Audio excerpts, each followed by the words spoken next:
મુશીનો મને સપોરા નદી ગંદ્રફ્યા મેલડી છો ચાલો મારે પાસે પૂછીને પછી બીજા માર્ગે જતા રહે એમનું કામ થાય ખરી?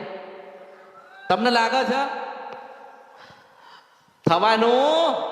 આજે એને કાલે નહીં થાય. એ માતાજી પાસે ગયા હતા, પછી અહીંયા આવે 6 મહિના પહેલા અમે આવ્યા હતા, માતાજી એમના દેવ દુઃખનું સમાધાન બતાવ્યું હતું. અને અમારે હજુ એક વાત પૂછવાની રહી જાય છે. પૂછ પાછા ક્યારે આવ્યા હતા? એટલે કે 6 મહિના પહેલા આવ્યા હતા ને. માતાજીએ કીધું 6 મહિના પછી આવજો. શું મારે એ ખાવાનું બહુ બધું પડ્યું તમને ખવડાવવા માટે 6 મહિના પછી બોલાવો? આપણે કોઈ ખાચી માતા મળી છે તો આપણે પકડી રખાય ને. ઘરમાં કશું ના હોય ને 5 તોલા હોનું પડ્યું હોય ને તો આપણો અવસર હોના જેવો નીકળી જાય.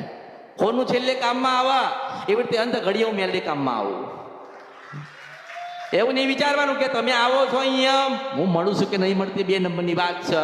પણ જેને એ ભક્તિ કરી એની માની ભક્તિ કરી, એમની માની ભક્તિ જેમને કરી ને એમના સપનામાં આવીને જરૂરથી એનું દેવ દુઃખનું સમાધાન બતાવીશ.